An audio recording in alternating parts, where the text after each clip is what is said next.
Hi, everyone, and welcome to the latest seal of approval. Apologies that there wasn't a video last week, but I was in the process of moving. I'm now in my new place. I'm not on camera because I haven't bothered to put on any makeup today because I've been really, really lazy. But whilst I introduce everyone, they need to tell me why Pepsi is the superior drink to Coke. So first of all, I'll start with Scrump. So can you tell the audience why Pepsi is superior to Coke? Well, it isn't. No, I think that's the answer you're going to get from all of us. It's not. It's not. It damn is. It's not. It's. It genuinely is. Like, why are we arguing over? Because it's important. Like, oh dear.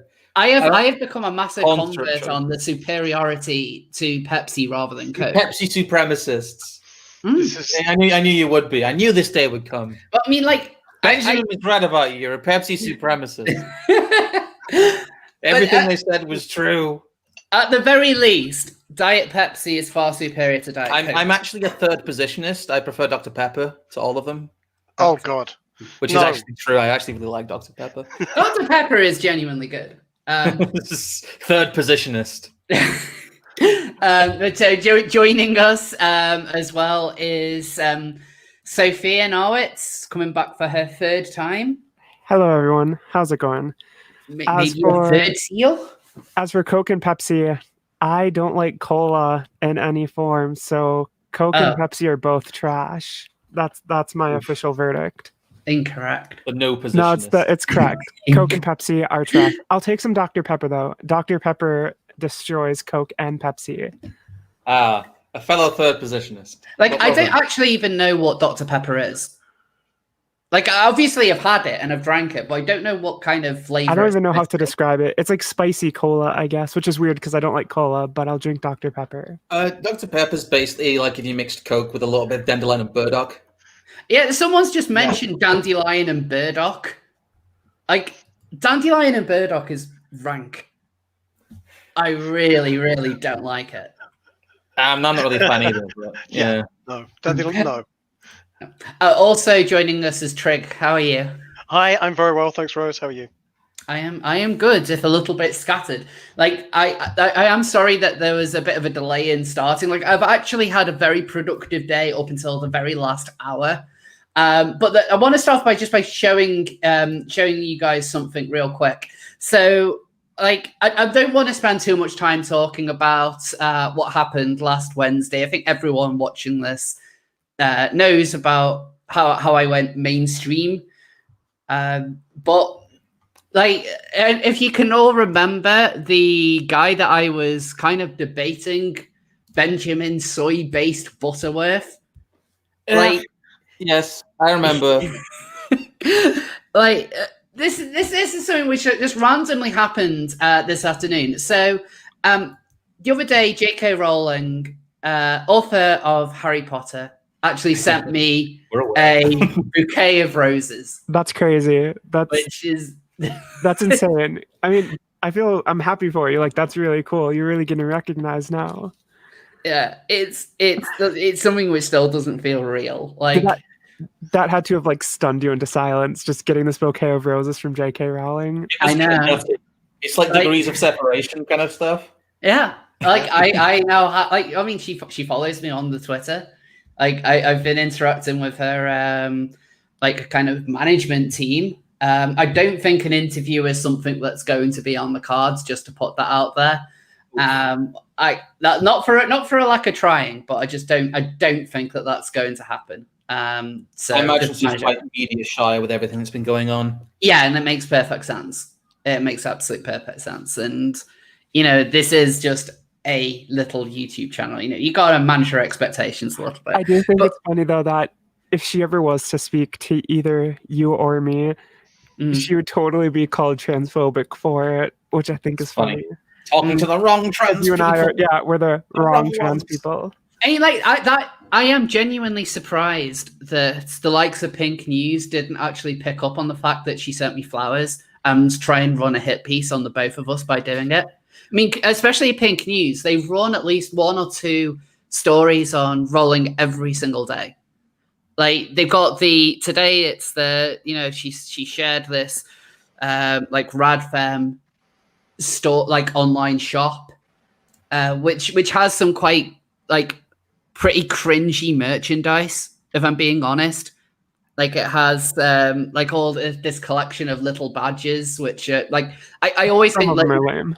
I always think those little they're not like proper Disney style metal pin badges. Like they're the kind of pin badges that I like. It's those crappy little button ones that like a student activist would wear.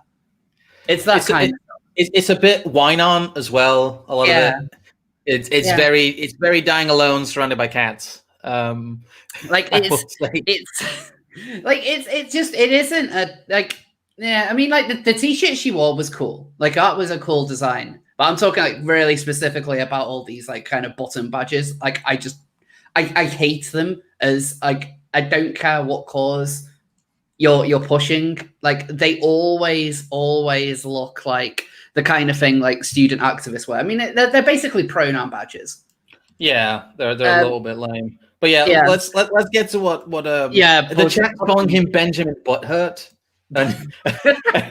And you'll see why that's appropriate in a second. Extra salty Butterworth. So like going back to what I said the other day, Harry Potter author and cultural treasure J.K. Rowling sent me Hagrid gaifying some roses. Lots of people were really nice. Did get a few salty comments from people who just randomly follow me.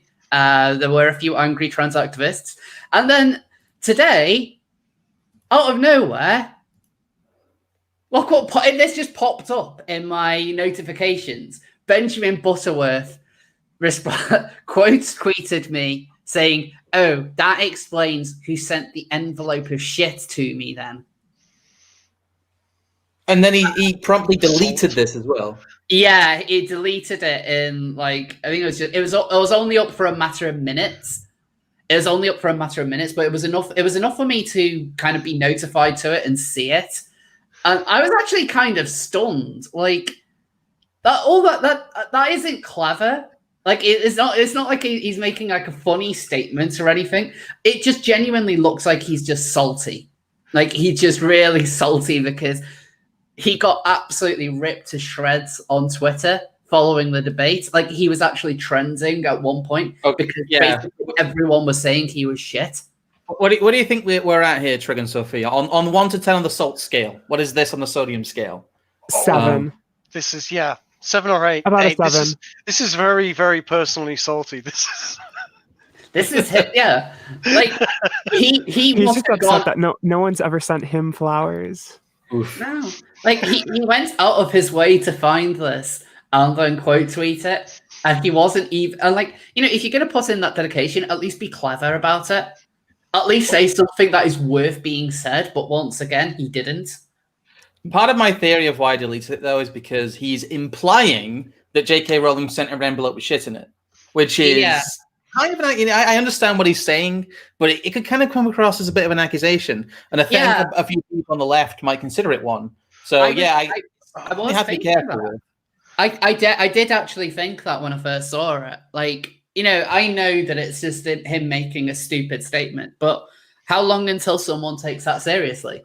And all of a sudden he's accusing J.K. Rowling of sending him excrement in the post. Like that's actually like a really nasty accusation to make. It isn't. I would not put it past someone like Pink News. They wouldn't report on you getting the roses, but they might report and say, gay journalist Benjamin Butterworth sent excrement in the post by noted transphobe J.K. Rowling. Yeah, like that's the kind of thing that appears.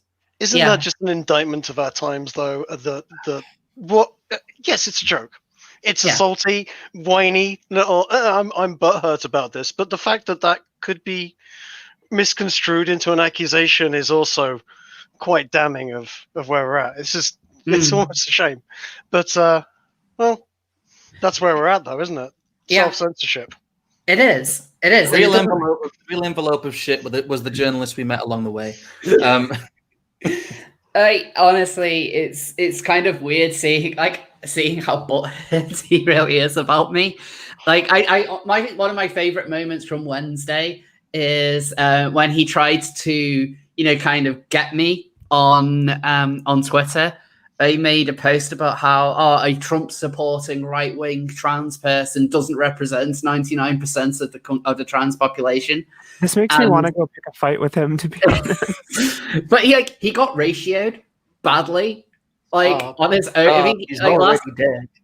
Last time I checked, I think he had 100. I think it was 12 likes to 160 responses. But considering he is a blue tick and he has way more kind of media and wider recognition than me, that's quite special.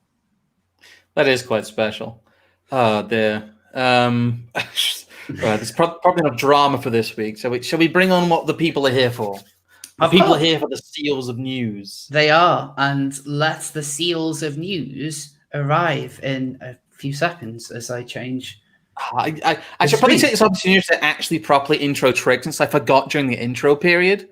This is Trig, also known as Trigger Hippie. I think the thing you're most known for now is being on Oozaloo's kind of role-playing game Wizards in Space. Yeah, that's. I guess that's what most people know. Fortunately, I think. Yeah, but I've been doing that and going on a few of his shows of late. But I've been up to other things. Sorry. For those of you who actually know who Oozaloo is, that's kind of a deep cut now as well. No offense to Oozaloo. Oozaloo's a good boy. Very good boy. I mean, he's if he was in bread tube though, I'd call him a crumb tuber. Off. Yeah, no, his channel sort of it got to about 20,000 subscribers and then kind of stalled, but maybe that's because he was a little too edgy. I think he's been a victim of YouTube's algorithms, really. Yeah. He does get heavily bullied by the YouTube systems. We've had a number of streams get taken down where we were just discussing recent events. I found that the YouTube algorithm kind of comes and hits you, and it'll hit you for a few months, and then it will kind of give you a chance to kind of please it again, and then it will let your videos be found, and then after a few weeks it's no, back on the naughty step. We have angered the algorithm. I mean, that seems to be the way that my channel has gone at the moment. Occasionally it will allow one of my videos to kind of be pop up in searches, and then the next one it's just nope, you had your chance, you let us down. But who we aren't going to let down? The seals of news. The seals of news, yes. See, and look at these. They had a week off last week, and they had a nice time chilling in the Arctic, all the fish they could eat. But now they're rested, and they're here with news. And they've got lots of news to share. So what is the So Sophia? Yes. Would you like to pick one of these darling seals? I'm gonna have to go with the Xbox, just because I do write about games. So let's get the gaming out of the way. I mean, I've wanted to talk about gaming on this for ages, but so I didn't just want to kind of awkwardly drop it in at any point. Just bring me on every week, and I'll just find perfect ways to segue it in. So tell everyone about why is a seal of news bought Xbox? Because Microsoft isn't just waving their dick around. They smashed that shit onto this next console war. They spent $7.5 billion and purchased Bethesda Studios. Well, they purchased Xenomax, so they own Bethesda and Arcane Studios, id Software, and all of that stuff. And it's a pretty big deal. That's quite the buy. So I've been trying to kind of figure out at the base level, it sounds to me like it's a huge deal because Microsoft now own Fallout, they own Doom, they own Elder Scrolls, they own they even own some games that are timed PS5 exclusives. Which is funny. I thought that aspect of it was very funny. Yeah, they came out and said that they'll honor the exclusivity agreements, which makes it sound like they could break it if they so chose or chose.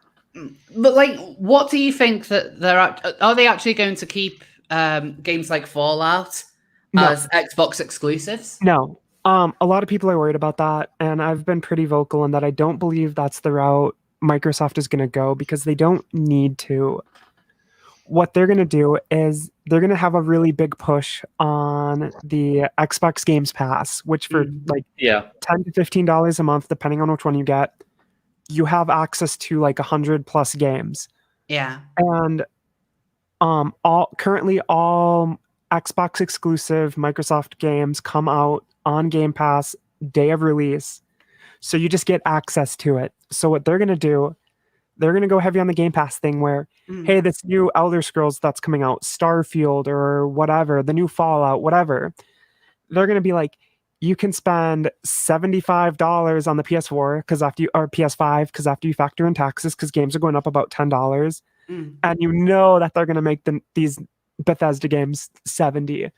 So on PS5, you're looking at like $76 after taxes, and that's just in the US. In other countries, it's going to be $100 or more. And so all they have to do is be like, you can spend $76 on the PS5, or for $10 a month, you can play it the day of release. And that's going to be their big push. There will be exclusive games, but I think they're going to save it for some of the smaller ones. But I think like the Wolfensteins, the Fallouts, the Elder Scrolls, the big titles, because they're still going to want to make that money. And I think they don't need exclusivity. Having those on the Game Pass will be enough. And the only thing, and you can quote me on this, the only thing I think that they're going to do is I wouldn't be shocked if Fallout 5 isn't console exclusive, that's just going to be PS5 and Xbox. What I could see them doing is making a new Fallout New Vegas with Obsidian, which they also own, and making that exclusive. So making an exclusive spin-off. But I think Fallout 5 will be everywhere. But I could see them playing with that idea of making an exclusive or even a timed exclusive. What's the third studio that Microsoft owns as well? They own Obsidian, they now own Bethesda, and they own, is it Exile Studio? What are they called? My brain's going dead right now. They own another RPG studio as well. Blanking on whoever you're thinking of. What game do they make? I don't remember. I just remember they have 3 now. And hopefully they'll have a thing where they pool resources and stop Bethesda from using fucking Gamebryo. Because despite what they say, Fallout 76 was still Gamebryo. Yeah, they say they're revamping it, but they are using that engine. And so there's going to be issues with Starfield and the next Elder Scrolls. Instead of revamping that engine, they should have just made a new one. Because I think, Trig, I think you pointed this out to me, but I know who was it who from id Software was coming back? Is it Carmack? Carmack. Yeah. Carmack's very happy about the whole thing. So it seems. Because Xenomax is a shitty fucking company. I mean, I've previously written about this, and on my YouTube channel, shameless self-promotion time, I recently put out a video about Xenomax and Deathloop. That aside, one good thing that could come out, I'm not too pleased with this because I don't like seeing companies like media companies continue to get bigger and bigger and bigger and bigger, and we're living in this era where all the biggest franchises are starting to get owned by a very small few companies. Yeah. But that aside, ZeniMax is shit. They treat their employees like shit. They dictate everything from the top down, and so they really stifle a lot of creative freedom. And so hopefully this will lead to better conditions for the workers in terms of creativity. But that aside, this deal is interesting. I mean, this is them coming into the next console war just full steam ahead. And Sony can't compete with that on a financial scale. Microsoft has infinitely more money than Sony. And so like people are like going around being like, oh, Sony should buy Konami, Sony should buy Capcom, Sony should buy this, Sony should buy that. Sony doesn't have Microsoft money, so they can't compete like that. But Sony still has their exclusivity stuff. It's just, like, it's interesting. They could do like small time exclusives, like, you know, like maybe like a year's exclusivity on a Final Fantasy. But when it comes to actually buying up these companies, like I remember there were rumors a while ago about them potentially buying up Konami or just buying up some of their properties like Castlevania and Silent Hill. I just hope I'm right, and it would really suck for gamers. I don't like the whole console war stuff. Like, I get exclusive stuff isn't necessarily bad. Like, Sony has their exclusives, Xbox has theirs. Yeah. But it would really suck for gamers if, all ZeniMax Bethesda titles became Xbox exclusives. And again, I really don't think they will. I think that would be bad strategy on Microsoft's part when they can just push the Game Pass. But I really hope I'm right, because that would suck if it became exclusive. Like, that would suck for people everywhere, because, like, those are big titles people expect, and that will push people towards buying certain console hardware. And in an era where, the next gen consoles are $500, people are already struggling with money because of the whole COVID thing. It's an interesting thing. It's interesting the timing they announced it as well, because it was the day just before they announced the pre-orders of Series X. Yeah.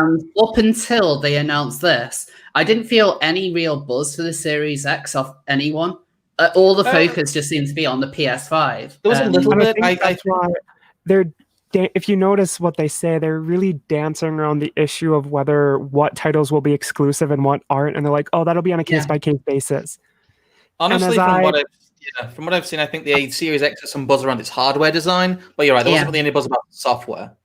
Yeah, and like everything just seemed like. I mean, I am gonna be picking up a Series X because I do really, really like the Game Pass.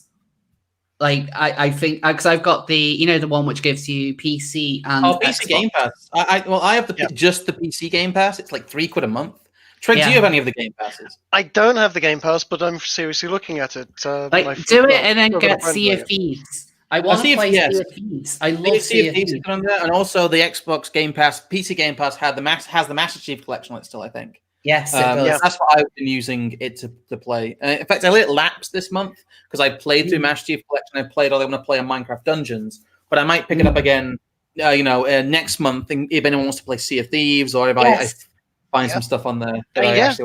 Just a quick plug that I do have. I know I haven't really used it, but I'm planning on using my Twitch account eventually to stream stuff, and like I still need to play Fall Guys on it, and I still need to play Sea of Thieves and all of this other stuff. So I am going to be doing that now, especially now that I moved in to my new place. I now actually have the time to do it. So I might even look at doing something like that this weekend if I have the time. Cool. I don't know. Yeah. Question for you, Trigg. I don't know. Have you played Dishonored and stuff like that?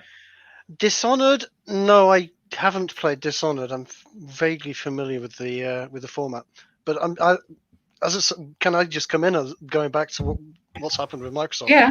As far as from a PC point of view, because I don't really game on consoles, but it looks like it's a fantastic move for PC. I'm really, really happy with the idea that companies like Obsidian get a very, very deep paycheck, or pockets rather, for development in the future. But no, as in Dishonored, no, I'm not familiar with Dishonored.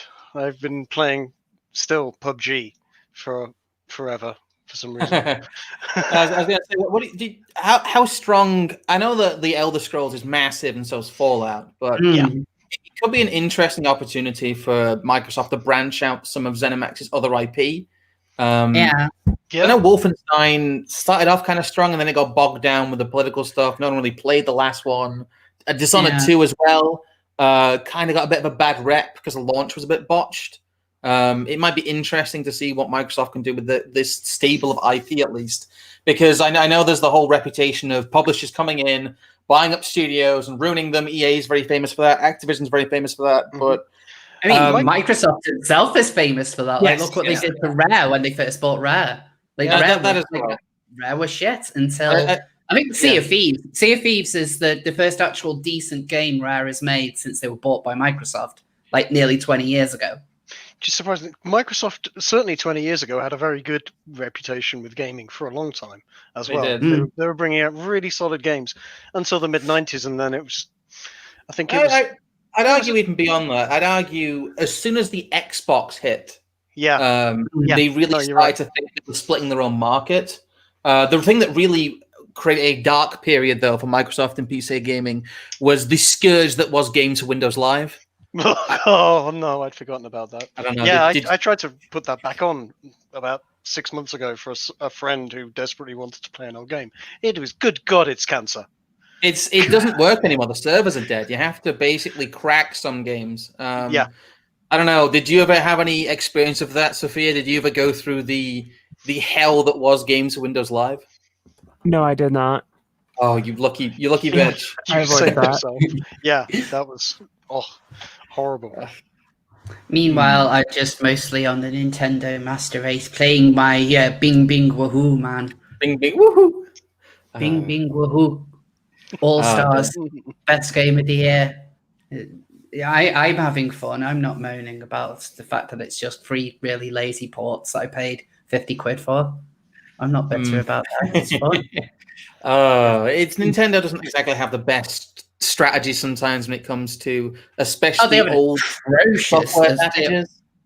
Yeah, I remember all the WiiWare stuff. Yeah, well, the actual kind of the Switch Online, like NES and Super NES collections, like they're actually pretty good. They're a good idea. The problem is they launched it and then they kind of forgot to do anything with it. Yeah, and so it's been really slow at adding games, and I can't see them doing, like a Game Boy one or an N64 one, because Nintendo have with Nintendo, there are so many easy ways that they could make money. Like they could very easily repackage older games, and people are crying out for, re-release Earthbound, actually release Mother 3 out in the West. Take the PR hit. A lot of people don't realize, though, that sometimes some of this old IP actually has a lot of complicated licensing stuff with it within Japan. And there's a lot of behind-the-scenes stuff that sometimes prevents that. A lot of this isn't wholly owned by Nintendo sometimes. So I can kind of, I don't know, I remember all the bullshit around why they couldn't bring out stuff like Tekken 3 because of the licensing for Gone. That was a weird one. I thought one of the big kind of hurdles was being able to re-release stuff like Star Fox, the original Star Fox, because of Argonaut, or Yoshi's Island because of the kind of Super FX stuff. But now they seem to have sorted that problem. Like the only kind of Nintendo game I can think of from the Super NES that they would probably have difficulty with is SimCity, and I didn't really like that all that much, aside from the music. No, the superior versions on a lot of different consoles anyway. Yeah. But going back to the whole Bethesda Microsoft thing, just to round it off, since you're the games journalist here, Sophia, do you think this will have a positive or negative impact on the industry, or are you just, I don't know, you're kind of neutral on the whole thing? Depending on what Microsoft does, I mean, there's a lot of potential there for this to be a big negative on the industry.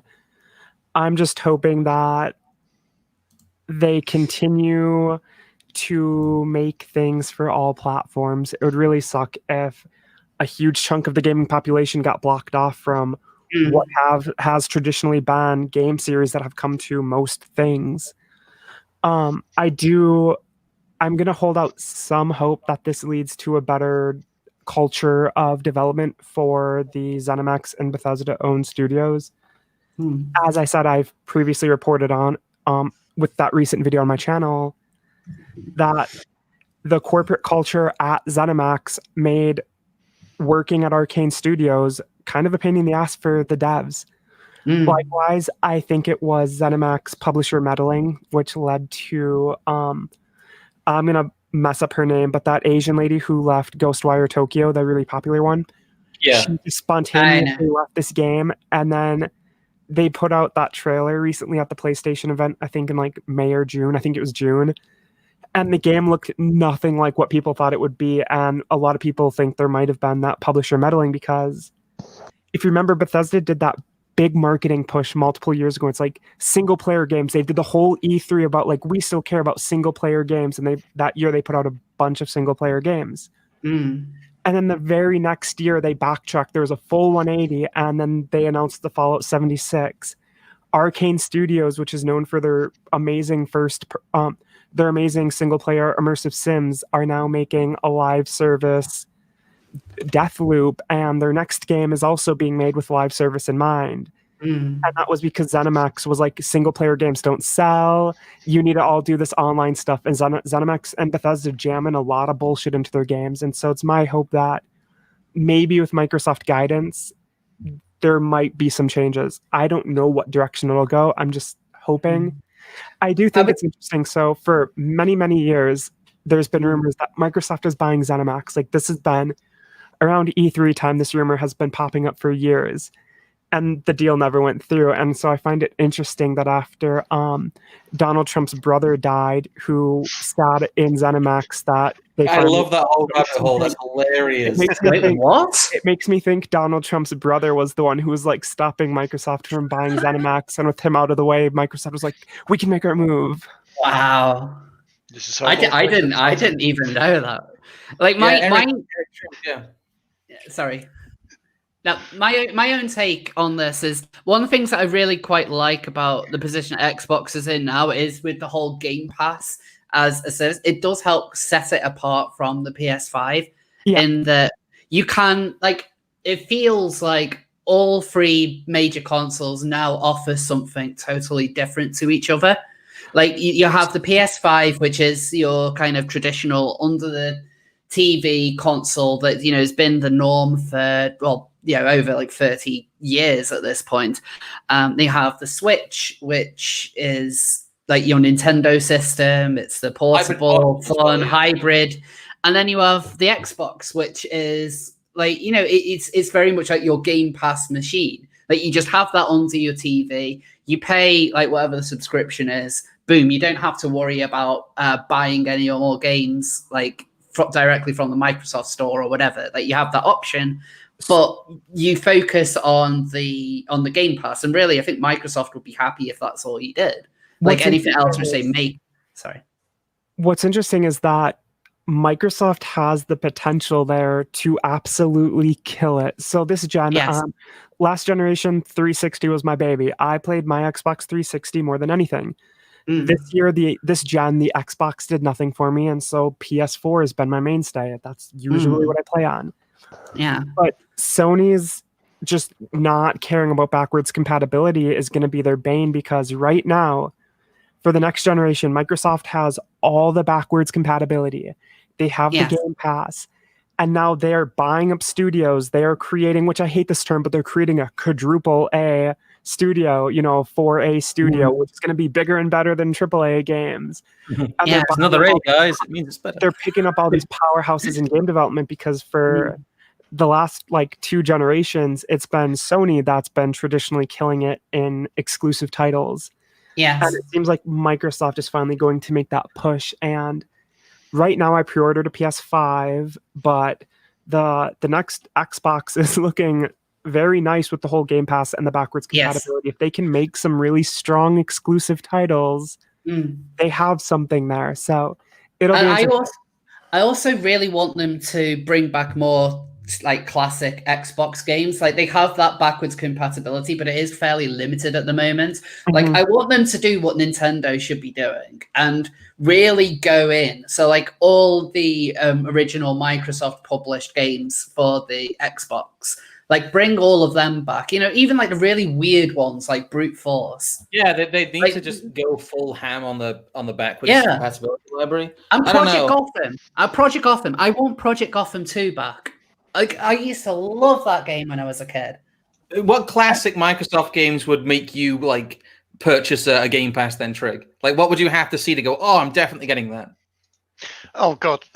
Basically, releasing their entire back catalogue of things like MechWarriors 4 previously, but that's because I love retro gaming.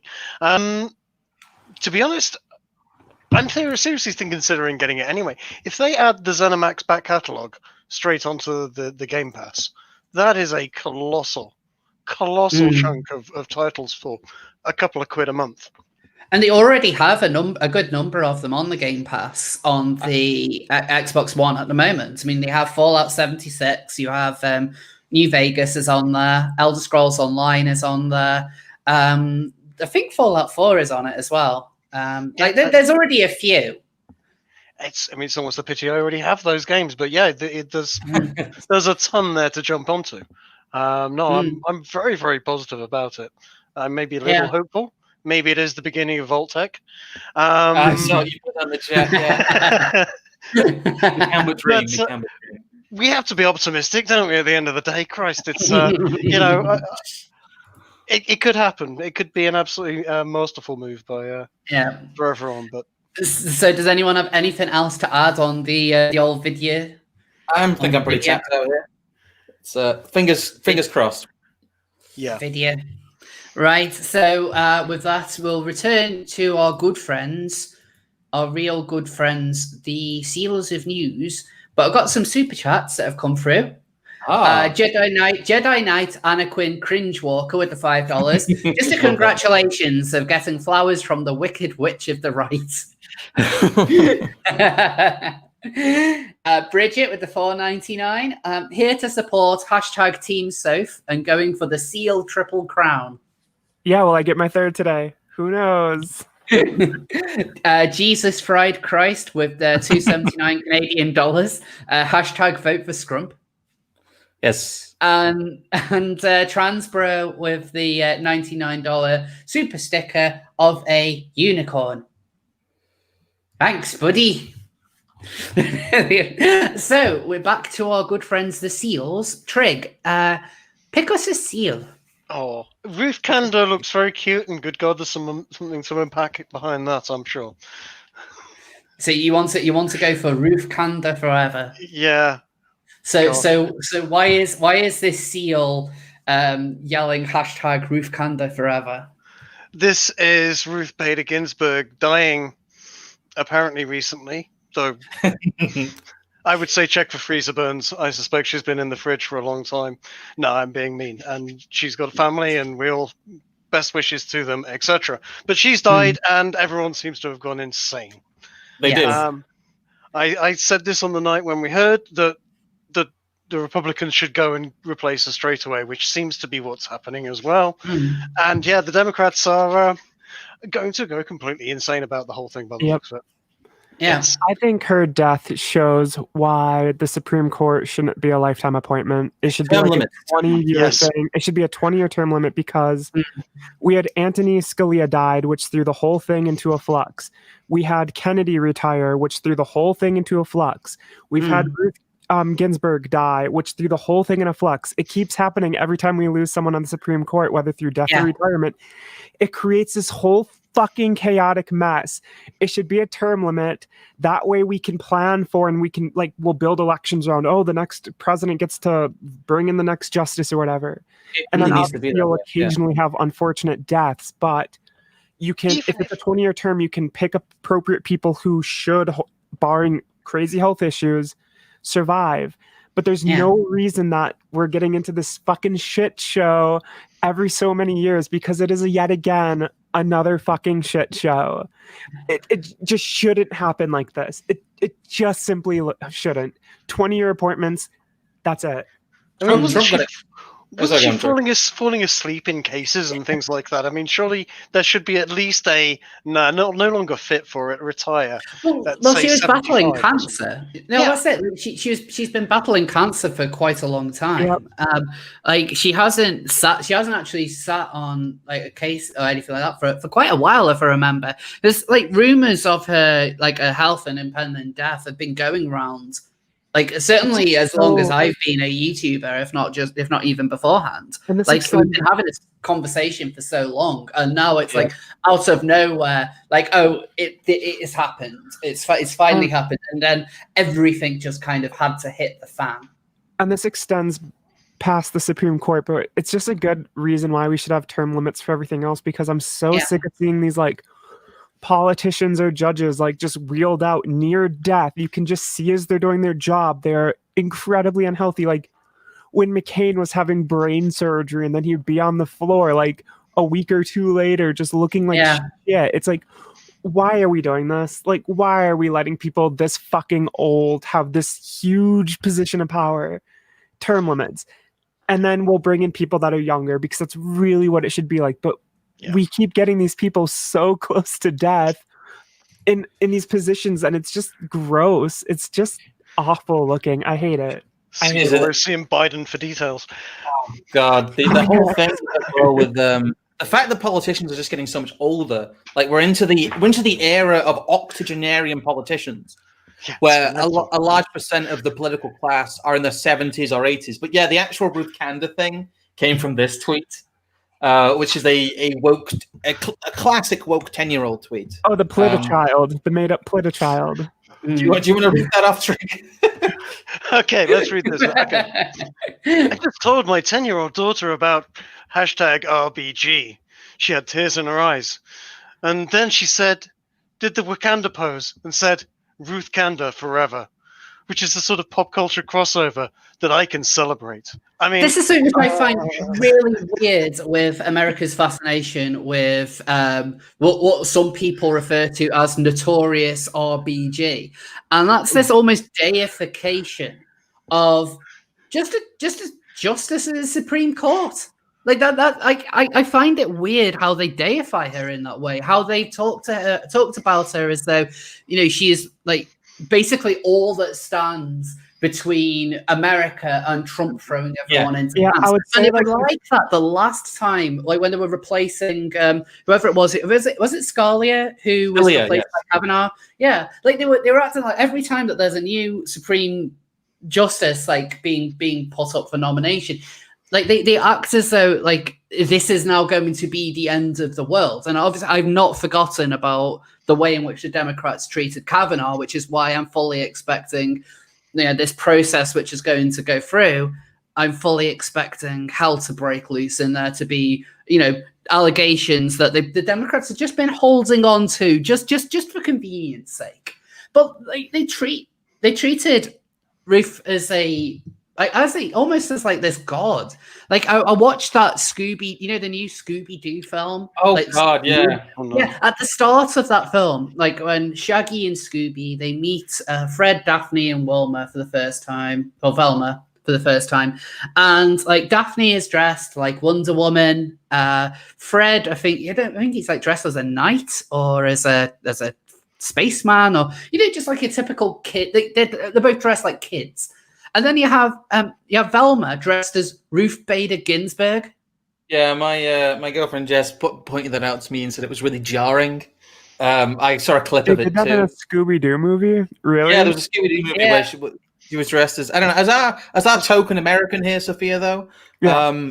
How actually well known domestically? I know she tends to be deified, but what does the average American really think about Ruth Bader Ginsburg? Is it someone that they really factor into their, like, is it someone that I know it's a name that they know, but do they really know much about her? Is she really as popular as the left? It's a name people know, but it's only been in the last, like, handful of years, like the last 5 or 6, that we've seen her become this, like, cult of personality where, like, people have been elevating her above higher than she was traditionally viewed as, and now she's this, like, the strong woman character who everyone needs to be like, look at how much she's done. And it's like, it really wasn't like that until maybe like 2014, 2015-ish. And it's really just been in this last 5 years that it's become like, she's become where you'll see like, so for the last like 3 or 4 years, I do a lot of shopping at secondhand bookstores and I like half price books. And they have so many RBG bobbleheads there. And it's been like that for a good few years. Well, you'll just see bobbleheads of her. And this is a bookstore that started to go like fairly woke. So it's really within these like more hyper woke circles where like she's just become this like big thing. And it's become even more after the election of Trump because people were like, she had been wanting to retire a while back, but then Trump got elected and everyone's like, no, you have to stay. You have to stay. It doesn't matter if you're going to die. You have to stay. You need stay until we get the next president. Don't let Trump pick someone else for the Supreme Court. And so when that happened, she was elevated even more. It was like, it's Ruth Bader Ginsburg holding shut the door of fascism. And only her is the last one on the line. Only she can protect us. And That's and pretty much what don't forget a dying wish that she can't be replaced until a new president is installed. As though Trump is going to agree to that. I mean, honor her dying wish and don't choose someone. Leave the seat empty until we get into power, and then that's fine. That's fine. You will agree with that, won't you, Orange Man? Like, what the hell are they playing at? Also, sorry, it's better than McCain's dying wish, which is to drone strike an Iranian child. But did anyone like have you seen the tweet that I've put up here? Is that fake? No, this is real. Well, the actual picture of the NBA players is Photoshop. That's from the that's what I mean. No, the picture's fake. The picture's fake, but Labour Women's Network did tweet out that picture, and Jess Phillips believed it. It's wild. There's been a lot of cringe verified tweets with like, as we started this discussion with, there's been a lot of people doing like their woke politichild, where like people will make up stories about their children doing like super inspirational things about RBG, and it's like, most kids don't know who she is. Your kid didn't do that. Shut up. Why would the kid care about a judge? Yeah, like they're that passionate. Weird is like most people couldn't even tell you everyone who sits on the Supreme Court. Most people don't know everyone's names. It's just within certain circles, a few of them have kind of become like these folk heroes. Almost. I've discovered something though. There is a Funko Pop of Sebastian from The Little Mermaid. So if hypothetically you were to give a bunch of those to a second-hand store, it's funny. Oh God, I get it. Just if you put the Ruth Bader Ginsburg bobblehead, with some Sebastian bobblehead, with some Sebastian Funko Pops around her, that I don't know, that might be a funny image. Did you see the earthquake one? The what? Sorry? Did you see the earthquake one where after there's that earthquake in California, some verified took a picture about how he was woken up by an earthquake and walked downstairs just to see if anything had been like shaken loose, and he takes a picture of an RBG action figure on the floor, and he's like, this is the only thing that fell off. This sums up 2020 perfectly. And it's like, dude, you totally took that off your shelf, set it on the middle of the floor, took a fucking picture and tried to make up a tweet about it. And everyone was just dunking on him. There's been so much cringe about this woman. What were you saying there, Trigger? Sorry, I think we all kind of talked over each other then. No, the saddest thing about that action figure is that someone actually owned an action figure for Ruth Bader Ginsburg. So cringe. Yeah. I mean, can you imagine? But like, what's actually been worse, do you think? The cringe that has come out as a result, or the absolute insanity that has come out from the Democrats about threatening to burn everything down if Trump dares to elect someone into their goddess's seat? I don't like the threats of them burning it down because, as you know, I covered Minneapolis when they burned down 70 buildings, and we are living in a time where the threat of burning stuff down is very relevant, and people may actually go burn shit down. And so I don't like people in the media being like, burn it down, burn it down, burn it down, because people are going to fucking burn it down. But they said it as though they haven't already been doing that for months. Yeah. That was the weirdest thing. It's like, do what we say or we'll burn it all down. It's like, well, you're doing that anyway. So why should I bother listening to your threats when you're already setting like half of Minneapolis on fire? It's not even a threat of escalation. It really isn't. It's sad that they're actually owning up to it at this point, though. Yeah. We'll just keep on doing what we've been doing. Like, ooh. What's weird is it's not even an injustice. Like, nothing illegal is happening here. A Supreme Court justice died.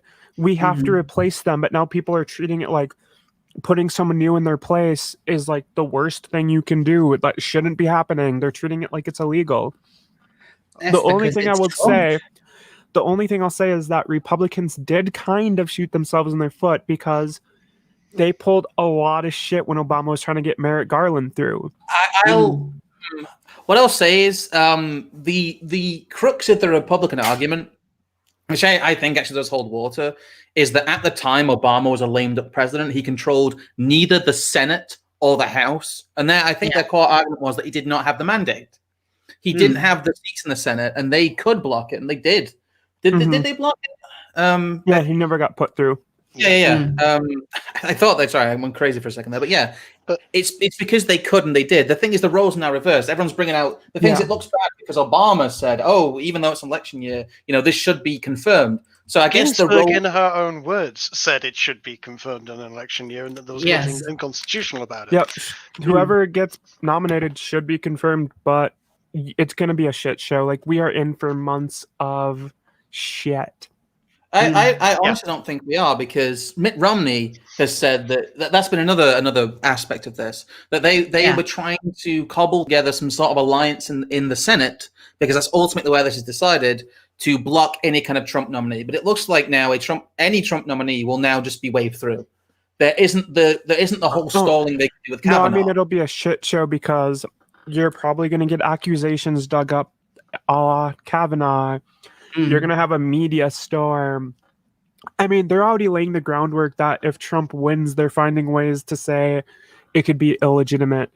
They're even starting to put down threats that if Biden wins, Trump's not going to resign. Like, the media's been setting a lot of things in play that they can fall back on. Like, we are in for a month of shit. Like, the Supreme Court could go through, the person could go through just fine, but that doesn't mean it's not going to be a shit show regardless, because we're going to see a lot of happenings within the media, within the other Democrats. It's gonna be a news cycle we're gonna hate in 3 months.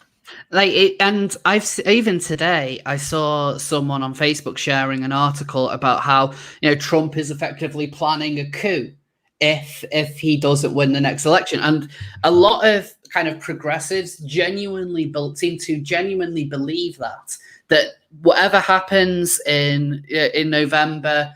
Like, if Trump wins, then it was a fix. And he will stay in office, and they're going to have to use like the military to get rid of him because he's going to try and cling to power. Like, I think like there's been some kind of self-proclaimed like bipartisan political groups in America who seem to have wargamed the idea that Trump is not going to relinquish power if he loses. And they've only kind of considered that angle. They haven't considered what would happen if Trump won, or whether the Democrats would actually accept it. Because bear in mind, they did not accept it like 4 years ago. They still haven't accepted it.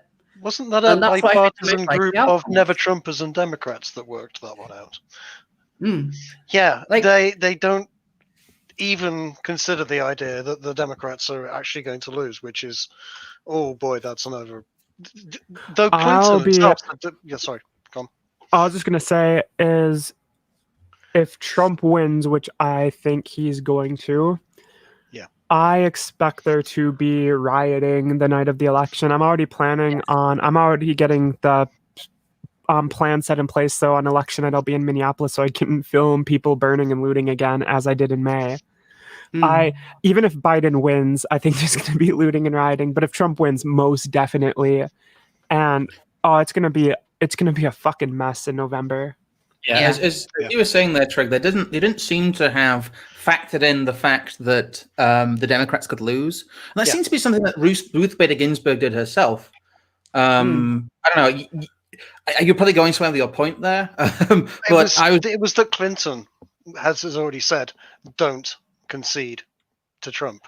Yes. What's interesting is that if Biden wins, there's going to be a lot of Republicans that are going to throw out conspiracies that it's like tampering, that the mail-in voting system was rigged, blah, blah, blah. If Trump wins, the Democrats are going to start throwing conspiracies out. We just lived through years of Russiagate. And what's really interesting about this election, and what's really going to be sloppy, is that no matter who wins and who loses, the other side is going to start bringing up conspiracy theories of why that happened. And that's going to happen no matter if Biden or Trump wins. And it's just going to be a mess. So I'm just getting ready to sit back, record it, talk about it, and just enjoy the shit show, because we are in for chaos no matter what. Oh, certainly. So does anyone have anything to add on Notorious RBG? Before Do you want a bobblehead? I can pick you up one next time I go to the bookstore. I'm going to say that don't put it in a jar though, because I've already seen that post. Are you kink shaming me? It's just no.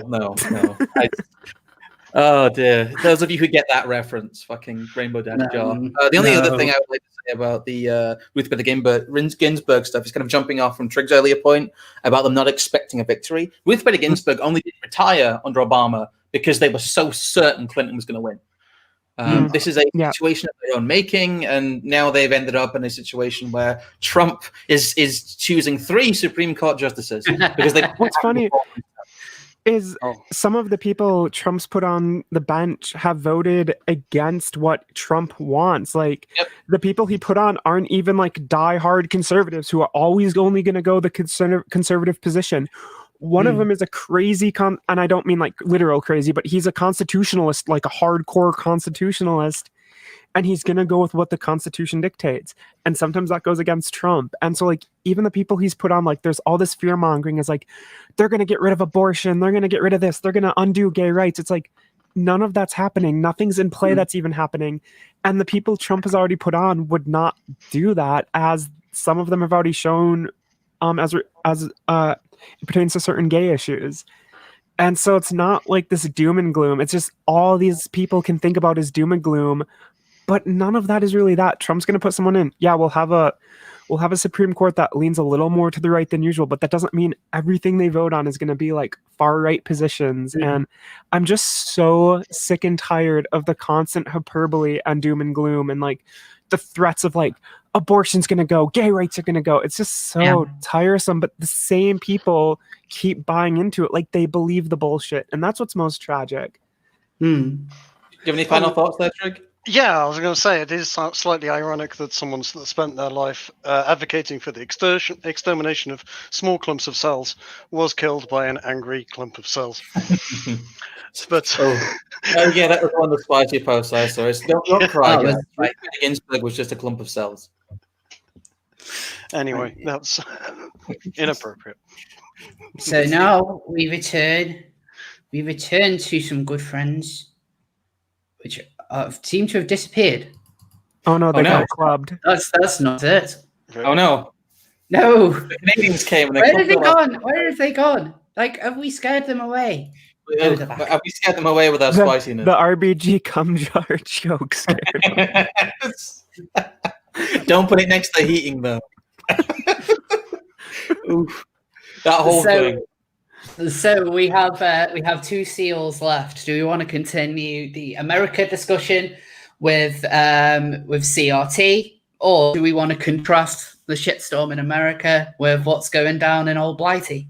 I think we're kind of reaching towards the hour mark, though, so I think we should kind of roll in the executive orders, because it's kind of related with what's been going on with the Ginsburg stuff. Yes.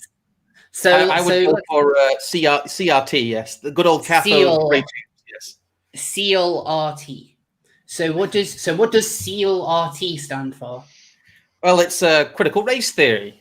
It's to do with the fact that Trump put out a statement of intent to say that critical race theory could not be taught with federal funding, basically. And now he's put out an executive order, which goes a lot further than I thought it was going to, actually. It's extremely far-reaching. I think one of the biggest shots across the bow of the left that Trump has made in his entire administration.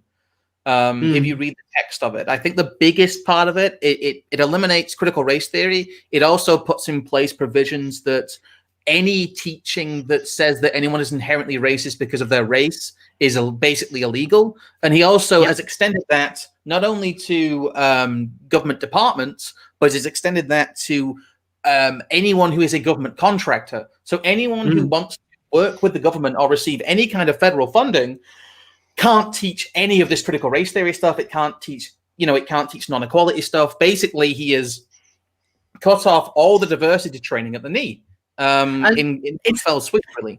But it's amazing that it's taken this long for somebody on the right in power to actually grow a backbone enough to take actual cultural shots at the left. They've allowed all sorts of institutions to effectively fall victim to entryism, having things such as critical race theory being taught as though it's a fact, as though it's an agreed upon science. They've allowed the left to control the culture for so long, and Trump, at least as far as kind of the Western like first world nations are concerned, is the first person to actually stand up against it. And this is something which, especially when you compare that to what we're currently going through in the UK with the Conservative Party, like I'm really impressed with what Trump has done. I mean, you compare that to our parliament, where they're all having mandatory sensitivity training. Doesn't this preclude America from actually working with the Conservative government, basically? Not really. But that they are now they're being trained in it. Yeah. Yeah, but the government over here is not standing up to the left on cultural issues. Yeah. They only look at how long it took for Boris to speak out against kind of things like Rule Britannia being cut from the proms. Like someone like Trump would have responded to that almost straight away. Like Boris made a comment about, oh, my minders don't really want me talking about this, which just instills to me that you're not really culturally conservative. You're not really like someone who is going to be there and sticking up for the country. You're only kind of making an off-the-cuff remark like after it's been in a news cycle for a week, whereas Trump is willing to stand up for what his country, for what he believes in, what a lot of conservatives believe in. And that's something which on the right is desperately missing. It's desperately missing. Yeah. It's something I want to lead into, and I'll probably ask Sophia about this as well, because it's a curiosity I have. I honestly think, I don't want to go whole Trump 40 chess genius thing like some people do, but I honestly think what Trump and a lot of the right has done is they have allowed it to get so bad, because the media never reports on it, that normal people have started noticing it. Because normal people, we've known about this for years. We've known about this since 2013, 2014, a lot of it. Yes. But the actual stuff that is coming through is only coming through into the mainstream now. People are only experiencing this level of diversity training now in workplaces, mostly. Yes. So I think what Trump has done tactically has been a good thing. He's let it get so bad that there's an appetite for this. Because if he'd done this early in his administration, they would have ruined him for it, and most people wouldn't have understood why he was doing it or even what he was doing. I don't know, Sophia, how are people's, like, how much experience does the average American have with stuff like diversity training and critical race theory now? I can't speak to how fully widespread it is, because I don't know anyone who's been forced to do it personally, but just to backtrack a little bit so chat knows specifically what we're talking about, just for those that don't know, critical race therapy, critical, I'm totally going to stumble over my words. Critical race theory is the idea that like racism is ingrained in an institutional level all over America, and that it's backed by so-called white privilege. And we're seeing this now where in certain businesses, various states, I know there was a big issue about this happening in Seattle to those in government.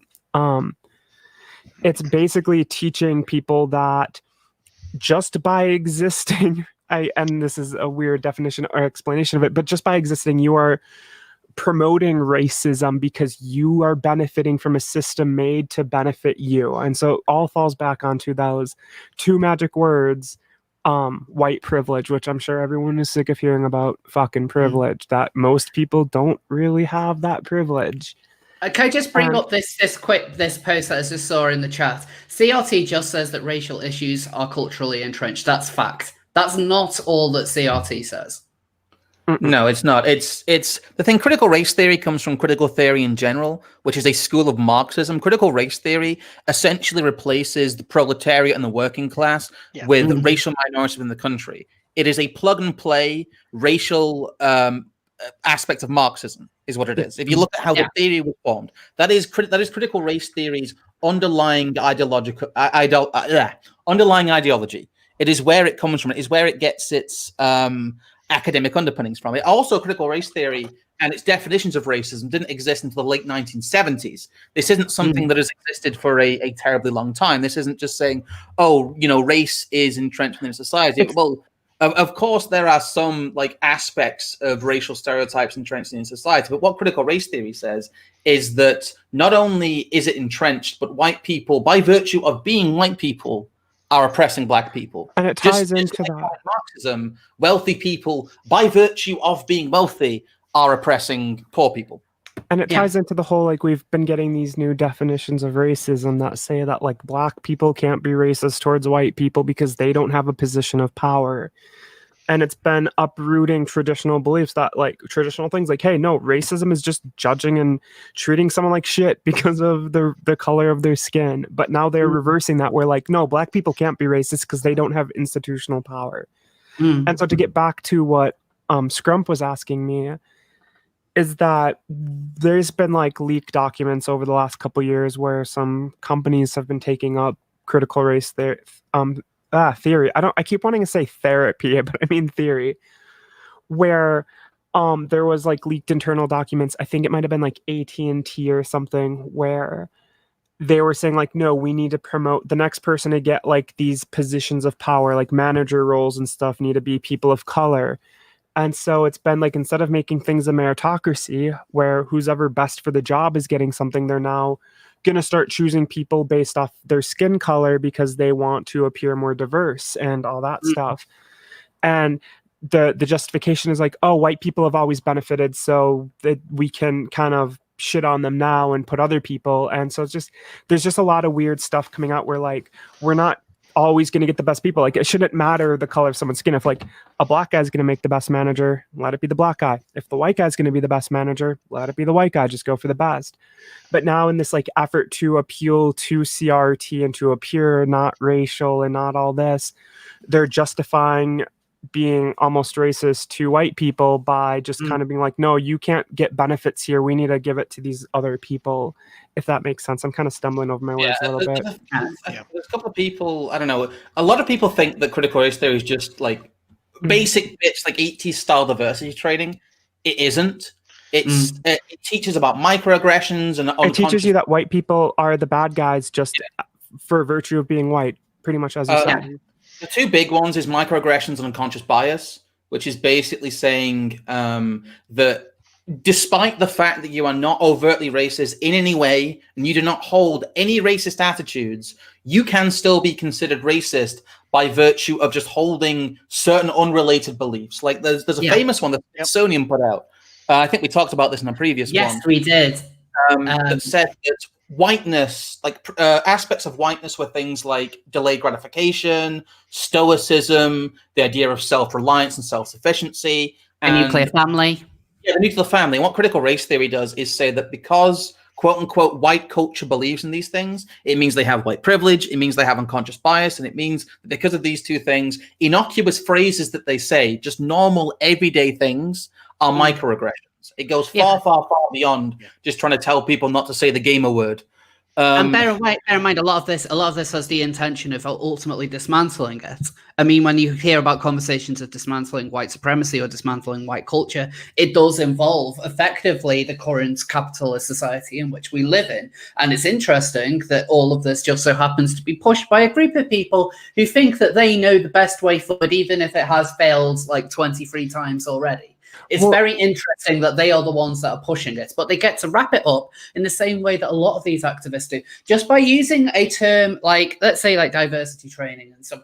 A lot of it, it's even like the phrase Black Lives Matter. A lot of it just sounds very, very like almost kind of like tame and reasonable, but it's effectively a Mott and Bailey argument. You actually have to dig into it to see exactly what it is that they're talking about, what it is that they're pushing. Because when you're in these sessions, for a lot of the time, they'll butter it up by being, like using that kind of a lot of language a lot of people can get along with. But it's when they then start dropping in the issues like all white people like perpetrate racism. I mean, like go back to Munro Bergdorf a couple of years ago when she talked about how white people are the most violent and oppressive force of nature on the earth. Like she wasn't just talking about white supremacy, like some outlets might want you to believe. No, she was talking about white people as a group, because that's the kind of messaging that critical race theory pushes onto people. It's a form of collectivism where you have your good and your bad in critical race theory, because white people are seen as being like the majority in the West,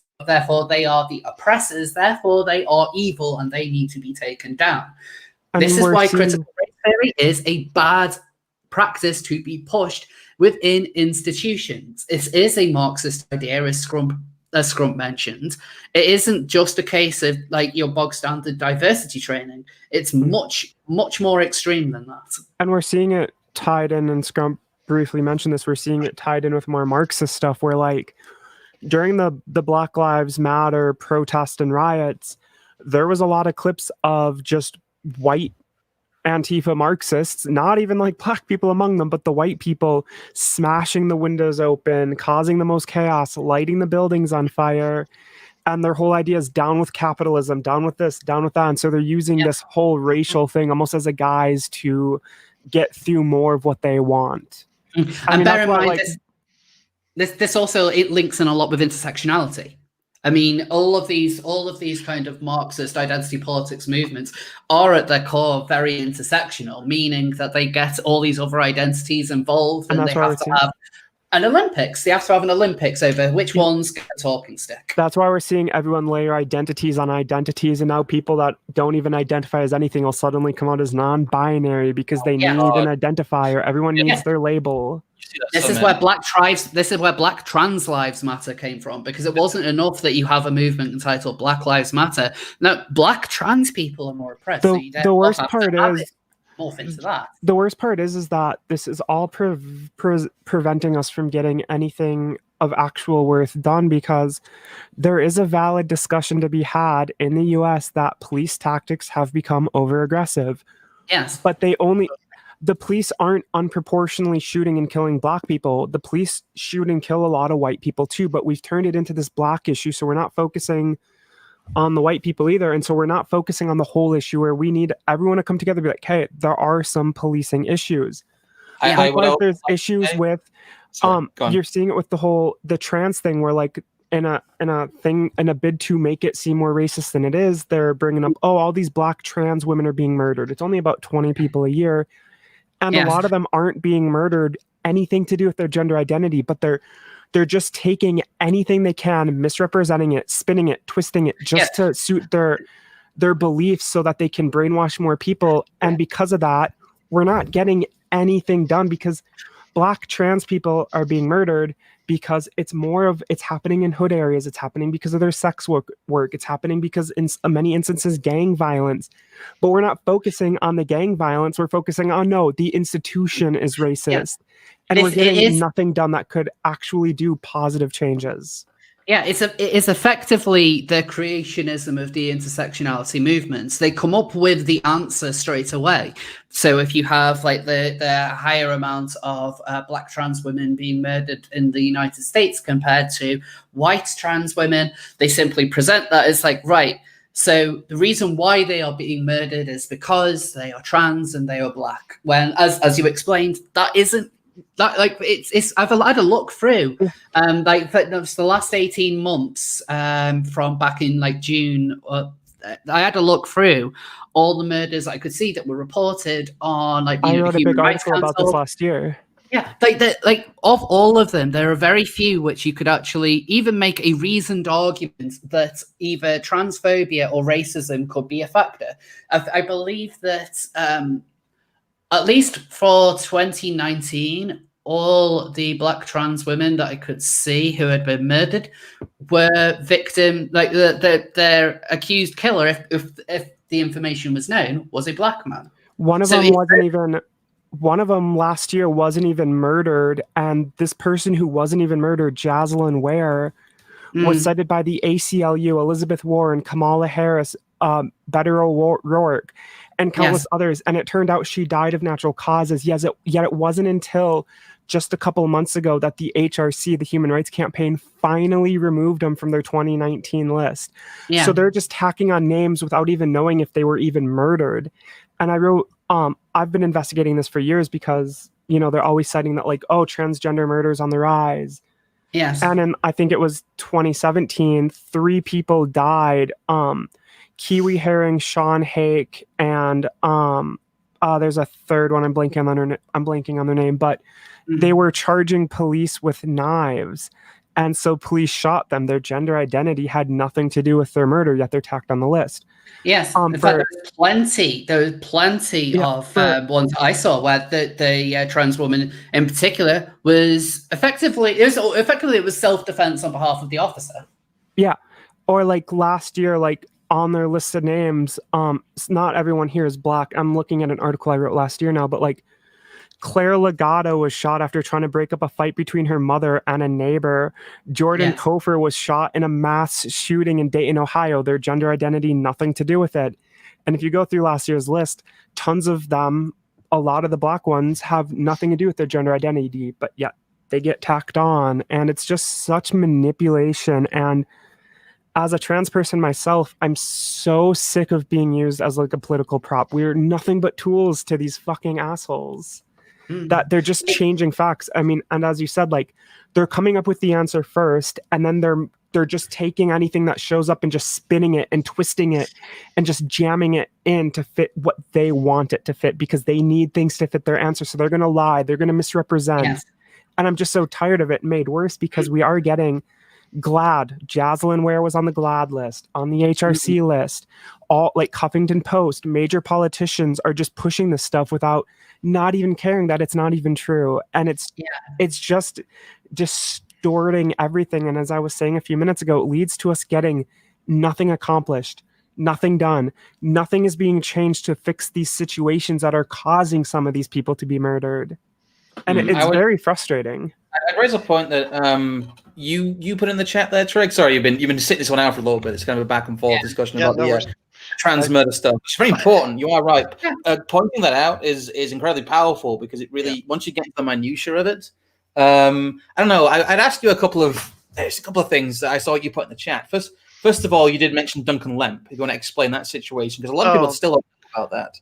Duncan Lemp was a libertarian sort who was a 3D printing gun enthusiast and interested in the Bitcoin field, was no-knocked raided by the police and was shot in his bed whilst he was asleep. They also hid his pregnant girlfriend.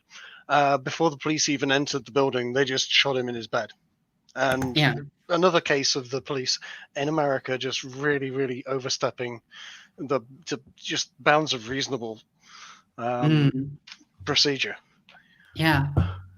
You also, I don't know, I want to ask you as well, because you've been, I guess you're, I wouldn't want to say normie, but no, I'm came to a lot of this stuff a little bit later than I did. When was the first time you really encountered a lot of the critical race theory stuff? Well, it's odd. I actually kind of encountered it very, very early on in sort of the early 2000s, whilst working as a recruitment consultant. Suddenly started finding that people wanted the gender and race of people putting on recruitment logs, essentially, because we would send a doctored CV, and we always sent it just as numbered and their qualifications, details, etc. And people started going, no, we need to know what race they are, what gender they are. And we, as we were operating in a, we tried to discourage that, we were just getting back, no, we have to make sure we tick boxes. We have to fulfill at least one of each of these categories, etc. So we would rather you sent over X number of people from X number of different backgrounds. And that was really the start of it, because I asked about it and kind of got the beginnings of that argument. Then it went away, and I changed careers and then started to see it again. About 2014, 2015, where I was working, we suddenly started having Friday morning meetings to discuss morality and how the company operated in terms of different morals. And again, started to see this type of argument cropping up. It was usually sort of beaten down. We all laughed at it. But HR was definitely pushing that. That tends to be where it comes from, Yeah. And then, after that, I suddenly started looking on the internet and, oh, good God, it's 2015 and Gamergate is happening. And whilst I just wanted to do my gaming, suddenly started listening to... I just wanted to play video games. literally, why are these people... Oh, God, this is terrible. Yeah. What's the subject of like CRT? Did anyone see what is apparently a Democrat-backed campaign to get black males to vote in America? I didn't see this. God, yeah, I saw. This is the strippers, isn't it? This is... Wait, what? This is a campaign which is called "Get Your Booty to the Poll." I thought this. The idea of this is, I initially thought this was a parody. The idea behind it is someone thought this was a great idea. Apparently, the organization that put this together claimed to be bipartisan, although the creators of this video apparently did meet with Democrat representatives prior to making it. Wow. So there is a tenuous link to the Democrat Party, and when you listen to the way, like, I can't play the sounds on this because I still haven't figured out how to get sound playing through StreamYard, but like the way in which they talk, it's clearly. Oh my god! Holy shit! They didn't look at that one. They didn't even get good strippers. They didn't get any good. Get to the polls. No, not that one. Yeah, I'm gonna say that's that one in the white top there, a little bit Harambe, I'm gonna say. Get your booty to the poll.com. Oh wow. Is this a new low? Is it working? Are you guys more likely to go vote now? Are you feeling democratic? The worst that's the worst like kind of political advert I've seen in such a long time, that a lot of people, like Tariq Nasheed, was very unhappy about it, and understandably so. Like I could that's how you treat like an entire kind of voting block of thinking like this is like, you know, it is racial stereotyping. It's treating them like they're idiots, as though like they're simpletons that just want to see boobs and ass, and that's enough to get them to the poll. That's too funny. I'm George flooding here. I can't breathe. Oh dear, I can't believe that's real. I can't believe I missed that as well. There's so much shit going on. I missed stuff sometimes that is even that blatant. Oh my god, so that was real then. It is a real campaign. I saw that the other day. I would have shared it. I thought it was a parody. Damn. let me bring up the website. Here we go. Get your booty. Register, research, vote. How do you get your booty to the poll? It's easy as 1, 2, 3. It gives advice. There's the video. Yeah. Who is this paid for? Pack or like who paid for this? Powered by vote.org. Convicted of a felony, visit Restore Your Vote. It has photos of the strippers involved. We decided we wanted to help influence the election. Angela, our fearless director, thought it would be a great idea to have exotic dancers from some of Atlanta's finest gentlemen's clubs to tell patrons and fans to get their booties to the poll. Angela teamed up with poll. Man, Atlanta must have some rough fucking strippers. Angela teamed up with Paul, a prop master turned producer based out of Atlanta, and it was on. The pair recruited a slew of talented filmmakers and dancers, started a GoFundMe called Angela and Paul Want Black People to Vote. Like that just sounds fairly innocuous. Like, oh yeah, you know, let's there's a community that might not be voting all that much, you know, make them aware of it. And then this is what they come out with. And this is what they come out with. Just thinking like, yes, this is what's going to get black people to vote. Strippers. Like that this is the kind of thing, like, I genuinely thought this was a parody for so long. Like, I can't believe it. But yeah. I think that's it. Nothing can top that. I think we're done on that subject now. Oh, I need to give my lungs a rest. So does anyone have anything else to add on getting their booty to the poll? This is what's going to happen when you turn entire demographics. I mean, politicians in general view entire demographics as just one set stereotype thing. We need to get the black vote. We need to get the Latino vote. This is a byproduct of treating people not as the individual, but as the hive mind that they think that they are. and and this one just happened to lead to racial stereotypes, and I it's kind of genuinely gross think when you it's think about it. Yeah. It's really gross. I genuinely think it's racist. I genuinely think it's racist, and I think it is. It kind of reminds me of like when like rich white liberals will be like, "Oh, if we deport more people, who's gonna mow my lawn?" And like but they'll say it in a way where they think that they're not being racist by saying who's gonna serve me my coffee in bread? I think the only thing I can think of more racist than trying to get black men to the polls with black strippers is literally trying to put like malt liquor, watermelon, and fried chicken outside the polls. Like, it comes across. It genuinely comes across like that, to the point where I'm almost surprised they didn't do it. And this is a serious political advert. That's how bad this is. Like, anyway, got over super chat. 2 super chats which has come through, both of them from Jedi Knight and a Quinn Cringewalker. First one with the $2. The ratio during Roe v. Wade was 7-2 conservative. I still need to kind of read up more on Roe v. Wade, to be honest. Jedi Knight and a Quinn Cringewalker again with $10 this time. Fun fact: useful idiot is a mistranslation of educated idiots. Furthermore, idiot in Russian means a savant. The idea that you can educate a savant to make statistics supports Marxist claims. KFC polling station. God damn it. Damn it. Yeah. It just came to me. It's the same level as that, though. It's just... But yeah, why not? KFC polling stations when for the Dems? That's the next one. I think we have one more. Yeah. Yes, we have one more seal left. We talked about kind of a bit of a shit show that's happening in America, but we've got a bit of a shit show over here as well, to be honest. So lockdown 2.0 is starting to roll in with lots of very, very conveniently timed announcements and statistics coming out. And I really don't want to sound like a conspiracy theorist when I say this.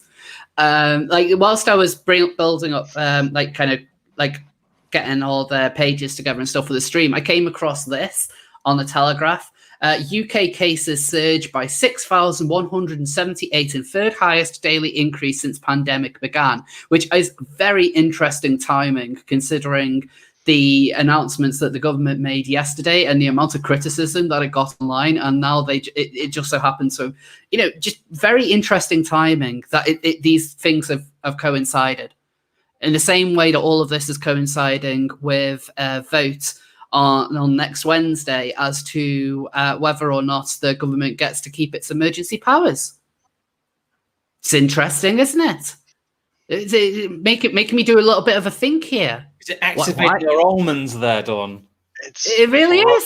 Sorry, I don't know I called you Dawn there. I was supposed to say Rose, but my mum Dawn. That's weird. But I don't want to sound like a conspiracy theorist. I really don't want to. But it's not conspiracy theory stuff. It is really basic, I think. I don't know. You can probably go off on this, Trig. Don't make me do that in public. You have some thoughts about this. You're on stream now, so. I want to hear what you say. This is. I mean, it's horrifying. It's basically you can never expect a government to start giving up their powers once they take it, and Boris Johnson has literally just said that if the police are falling short, he will use the army to fill their boots, which is a prelude to potentially martial law, which is a freaking horrifying thing to say. Just to clarify on that, what Boris meant was that the military might be used, let's say for the kind of protection that they have outside of Parliament and Downing Street. They might use the military for that, which opens up the police to arrest the 7th person at the cake party.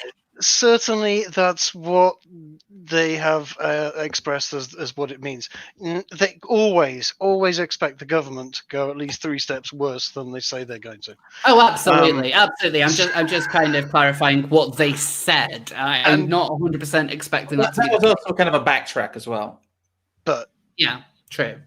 Yeah, there's so much about this that is horrifying that they're expecting us to have to do a lockdown for another 6 months, essentially. They're crippling the economy in the process.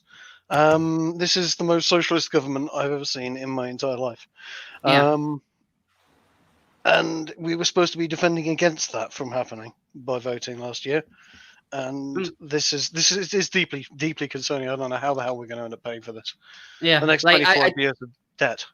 Yeah, I don't want to repeat too much of what I said on Unpopular Opinions yesterday, but I genuinely think like my biggest ever political regret was voting Conservative in the last election. I never in a million years did I think that they would turn out to be so atrocious on everything. I'm struggling to think of what they've done right. They've bent the knee to the left at every moment that's been given to them. Look at the way in which protests are being dealt with at the moment, where Black Lives Matter and Extinction Rebellion seem to get off scot-free. Meanwhile, anti-lockdown, you have the police charging them. And when you had BLM damage the cenotaph and Winston Churchill statue, the only reason why they came out with such wet responses in the first place was simply because they could not ignore the public backlash anymore. Like it was just too unbelievably toxic, but they wanted to stay quiet. And they were very, very quick to condemn the BLM protesters. Like granted, like they weren't exactly a shower of angels either. A lot of them were like proper North FC types. But they were still very, very fast in condemning that. It all went wrong when they gave Boris COVID. I think they held him on death's door and scared the living daylights out of him and then said, do what we say. Yeah. I don't know who they are, but his minders that were previously mentioned won't like me saying this, but it's a bit of a giveaway that there are people telling him what to do and say. And we did not vote for these people.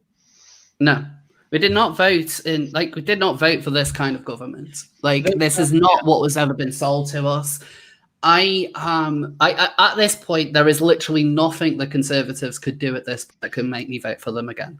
Like it is never going to happen. Like over the last 10 years, there have been so many reasons as to like what can excuse their behavior. They were in a coalition. They had a small majority. They were in a coalition again in an incredibly weak position. But this is the first time in a decade they've actually had full power behind them. And look at how they've acted. All the Conservatives care about is they're basically just staying and keeping in power. That's all they want. And so because they're getting these polls that say, no, the majority of the British people support lockdown. In fact, some people support more of a lockdown, and they're going to continue to do it. And it reminds me a lot of Peter Hitchens' comments about how opinion polls aren't there to show, like, to actually reflect on the way in which the public actually think on these issues, but it's more to influence people. And that really does, like, I feel like does ring true with the way in which the government is acting under COVID. They are knowingly destroying this country. Like, even a lot of the real, like, lockdown zealots from earlier in the year have started to change their tune now. So I don't know where these high figures of people supporting this lockdown or wanting an even harder lockdown have come from. Like, a lot of people are now understanding what the cost of this is. Like, we've lived through one lockdown. We can't afford another. But that's exactly what they keep on threatening us. And they're blaming us for it as well. They're blaming the people who voted for them. We got Boris saying, the British people just value freedom too much. It's really hard to get them to follow rules. Like, fuck off. Your rules are absolutely nonsensical a lot of the time. Like, the idea that COVID suddenly comes alive after 10 p.m. and yet you expect people to take that seriously. Like, I followed a lot of... I'm happy to wear a mask. Like, I'm not going to flip out about... like whether or not masks actually do change, whether it makes you more protective against it or not. I know a lot of people disagree with that. I know a lot of people agree with that. But I'm happy to wear a mask when I go to the shops. I'm happy to socially distance from people. I'm happy to limit the amount of contact I have with people, even though I really should not be having to say those words. I'm regularly washing my hands. I have a bottle of hand sanitizer with me at all times. I'm willing to do all of that. But none of it seems to really matter. Because we keep on being given all of these rules, and it's like, oh no, you're still misbehaving. We told you to do this, and you've really let us down, and so we have to go back into our houses and think about what we've done. So you're happy with you have to sign in and give your name and address every time you want to go anywhere? Yeah, No, you're I'm not happy with that. It reminds. Sorry, I'm go not on. happy with that. That wasn't what I was saying. What I meant was I'm happy. I could, like, if I have to wear a mask in a shop, fine. I'm not going to kick off about wearing a mask. I don't like the ideas of having to give your details every time you go to a pub. I think that's a very scary road to go down. It is. It reminds me of what we talked about this on the last time I was on here. And basically what I said is that anytime there's a big national emergency or disaster, we see this all the time in the US. We saw this especially with 9/11 and the Patriot Act. Anytime there's something big that happens that governments or those in power can use to get more power and to crack down on citizens and to put more rules in their lives, they will. They're very opportunistic. And what we're seeing with COVID-19 is this virus happened, and now we're seeing the opportunistic side of the elite and the politicians crack down on the general populace even more. And there is a lot of scary things. The reason we talked about this on the last podcast was people being censored who disagree with the COVID stuff on YouTube, getting channels deleted.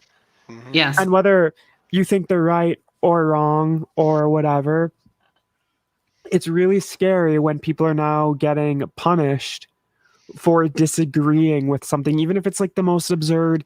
Even flat earthers, as fucking stupid as they are, should be allowed to discuss their stupid, shitty little views.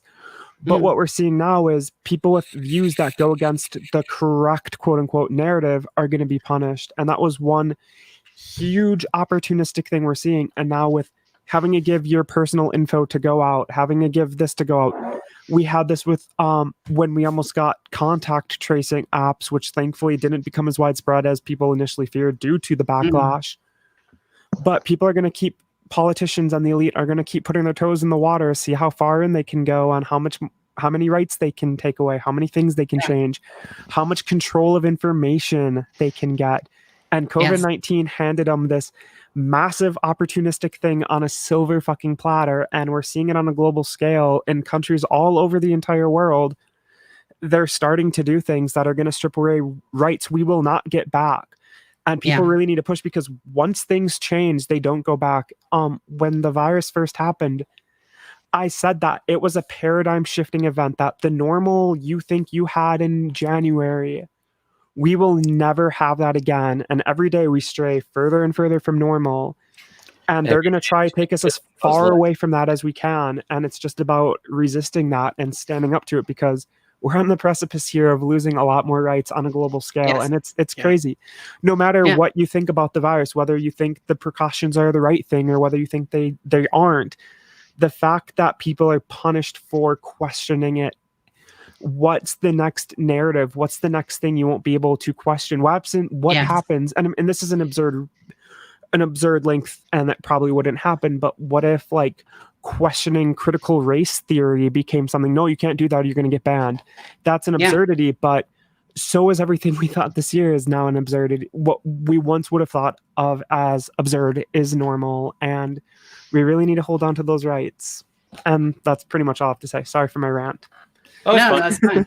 Absolutely right. No, Absolutely I'm like, elites are opportunistic assholes. That's the point. Yeah, I know, absolutely. And people fucking from the general public need to stand and start getting voted in. And a party needs to run that runs on literally, I'm going to remove these rules. I'm going to remove everything back since 1986. I'm going to roll it all back to then, maybe even further. And we're going to have another look at this whole fucking thing. The crazy thing for so much of what we see is just kabuki theater anyways. Like, I mean, take the Democrats and Republicans. For how much they fight, for how much the Democrats say Trump is Hitler, Trump is this, Trump is ushering a new era of fascism. When a couple years ago they were voting on giving more powers and extending the powers to spy on US citizens and to give the NSA more power and all this stuff that strips freedom from Americans and lets the NSA spy on us to a higher degree. For people who call Trump fascist, they voted along party lines and both parties came together. You can always see parties always agree when rights can be stripped away. especially as far as like spying goes. And the Democrats voted with Republicans and gave Trump more power. And so like they can sit on the sidelines, like Trump's a fascist, but if you thought someone is a fascist, you wouldn't really give them more spying powers. And so the reason you're seeing a lot of Republicans or conservatives, in your country is because when it comes to certain things, they always agree. They always align. And it's all one big club. We're just not part of it. And that's what's happening with the opposition over here. In fact, if anything, they're pushing for the government to be even more authoritarian. They're just saying the lockdown isn't going far enough. And that's what our opposition is openly saying. No, we want to be cracked down on more. Where the hell is any representation for people who disagree and think that all of this has gone too far? Like I was saying before, okay, wearing a face mask in a shop, I don't think that should be a legal requirement. I think that's going too far. But, I will wear a face mask in a shop, but I disagree with the idea that it should be a legal requirement. But the one which really scares me is the way in which they've gone about with protesting. And it's very, very telling how some causes don't get fines and other ones do. That the police will openly protect and bow down to some people. But some are more equal. And the one which they really crack down on, and if I could find that video, I'm going to try and find this video. But before I do so, there was one thing which, with all these new restrictions, before I forget about it, like with speaking about face masks, everyone now has to wear face masks, apart from chauffeur-driven cars.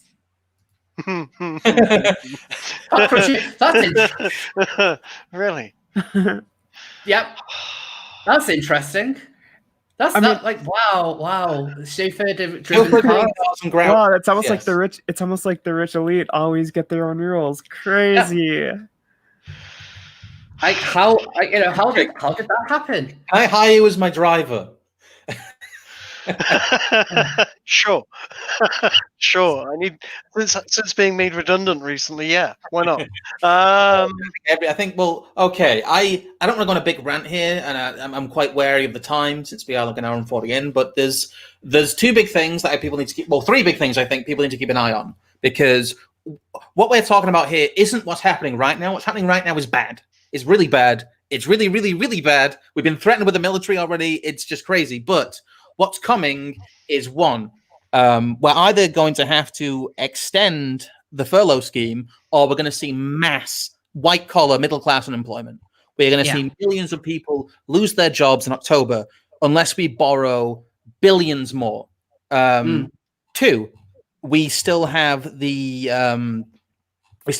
lot of the borrowing again in place with the Bank of England. But a second thing, if we do decide to do that, we may end up with our credit rating internationally being downgraded. We can't keep borrowing this money forever whilst having our economy closed.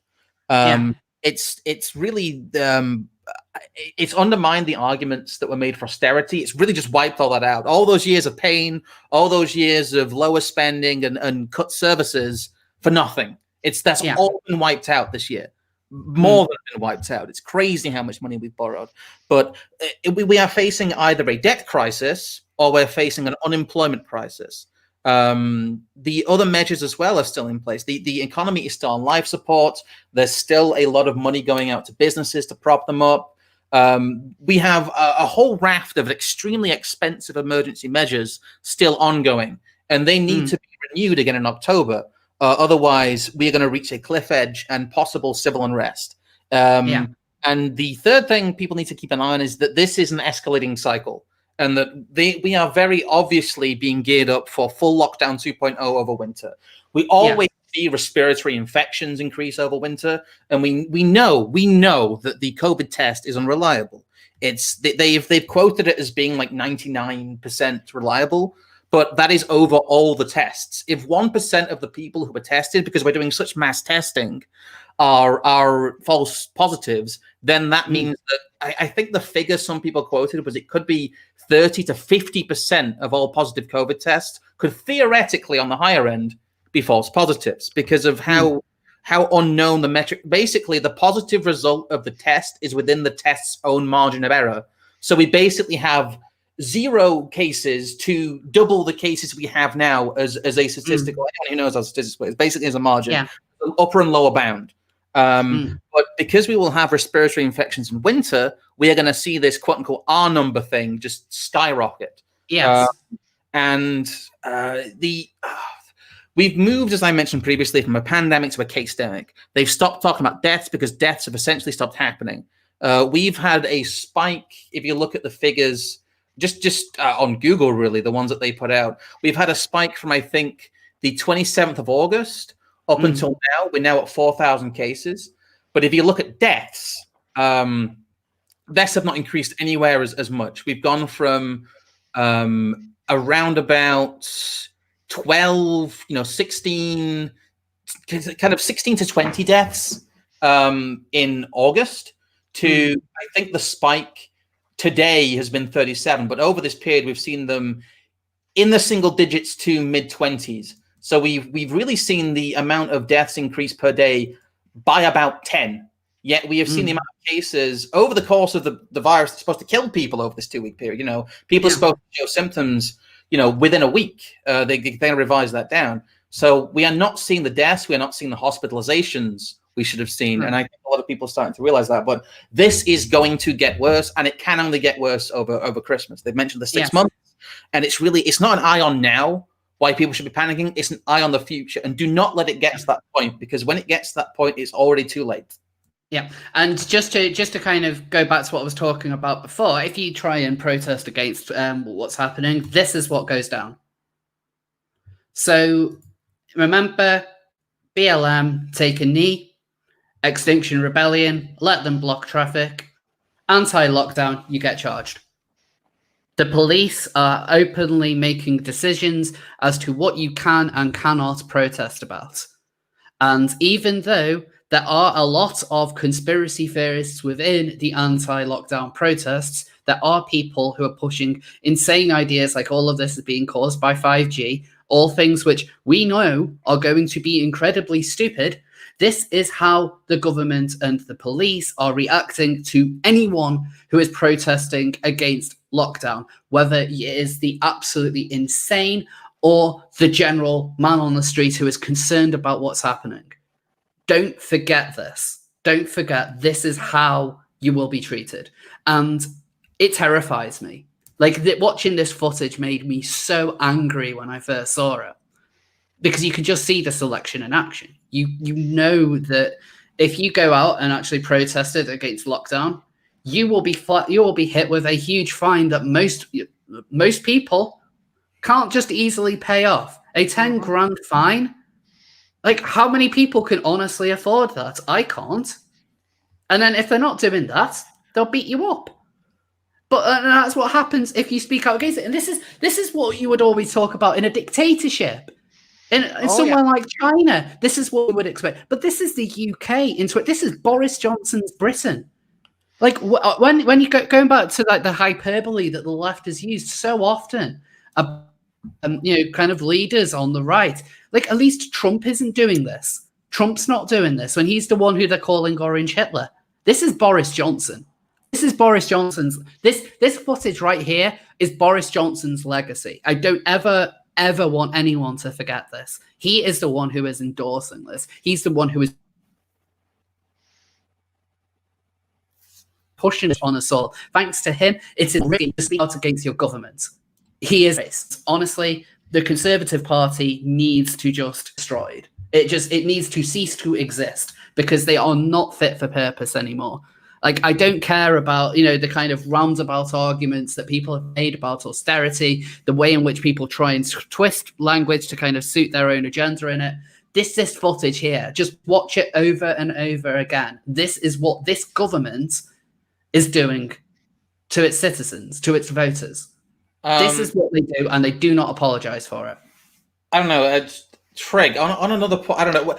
I guess I don't want to call you the most conspiracy-minded person here, but no, I've been down many conspiracy theory wells.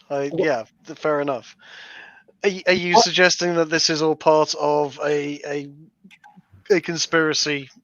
And yes, quite possibly, or at least it's providing some very, very useful tools for those that would be wanting to know what figures of people will comply to this crap. Oh, well, I was going to say, where do you see us at a logical extreme? Where do you see us in January, let's say? Oh Christ! Because we're going to end up rolling over into 2021, and I think that's when people are going to get maybe most unhappy. Mm-hmm. I'm going to preface this by I'm quite old, and B, I read Orwell at a very early age, sort of 9-10 years old, and I have been bonkers about guarding against tyranny ever since. I've always said don't give tools to tyrants, and even if the government you like at the moment is a good one, them claiming powers can be used against you. And we're seeing this in huge amounts now. This is not all Boris's. He hasn't put all these tools into place. All these tools have been laid out for him in the first place. And where will we see ourselves in January if all of the tools that are now in place within the UK government's laws are put into action? We could be a hair's breadth away from Orwell's 1984, quite frankly. I mean, the scenario played out in V for Vendetta is almost exactly what's happening at the present moment. We're only a company making billions from a vaccine, and then taking over the government themselves, and that's your V for Vendetta scenario. We could be in a horrible situation. We certainly, I hope, at that point, are at the point where there is civil insurrection. And I really, really don't want to see civil insurrection. That's a massive clusterfuck at the best of times. But this is going really horribly bad. Prep buy MREs at this point. Work out what you're going to do when the power gets cut, because it could happen. In the boogaloo bag. Yeah. I don't want to go full Tim Pool, but yeah. We are at least as bad as it is in the US, if not worse, but in a different, more bubbling way. There's no way people are going to take this crap any longer, and if they do, that's horrifying. How weak the nation that survived the Blitz and pulled together through all of that without getting too Churchill about it is. Yeah, we've become a bunch of pussies, frankly. Oof. We need to fucking sort this out. We shouldn't stand for it. Right. So, does anyone have anything else that they want to add on to the lockdown stuff? Not really. Just what I said earlier. This was the perfect opportunity for people who enjoy taking rights to take more rights, and the fallout we're gonna see for a very, very long time. We'll never see life as it was before. I truly believe that. It doesn't mean necessarily it's going to be like the worst thing ever. I mean, it definitely sucks, but I don't think we'll hit like full on dystopia, but there will be people who are going to try for it, and hopefully there's resistance. A clever dystopia is one that's comfortable enough for the masses for them to bear it. Yeah, it's less 1984 and more Brave New World. Yeah. Certainly with a lot of the other stuff in some Brave New World, Yeah, it's a blend of the two. But it's definitely unsettling, and it's just I am worried about what things will be like in a couple of years, because one thing, when you have people losing jobs, they become reliant on the state. And what happens when being reliant on the state comes with caveats of that, hey, you don't say certain things, you don't protest certain ways. We're entering troubling times. That's all I'll say. I could go on the same kind of conspiracy rant, so I'll avoid that. Oh, we need some good news badly. We need some really good news. And so, Scrum, you got some good news for us? I do have some good news for you. Yeah, sorry for all the black pills there, but I have some good Steel related news even. Steel news. Yes, Steel. Very much Steel related news here. We have here that artist creates a mythical sized image of Seal and her pup at a unique local beach. This has happened in the UK. Clay Eason has created a giant. It apparently can be seen from space. It's massive, and she's done so just using a rake, which I think is funny. That would probably scare Canadians, though. She's very good with a rake, so don't Canadians don't anger her. But the retired family doctor came up with the idea after spotting the seal-shaped, like the seal-shaped beach in natural form at the inlet of Beadnell Bay in Northumberland. She's from a workshop in Nottingham. Says, I'm always keen to use natural spaces for my artwork, and I often use aerial images for inspiration.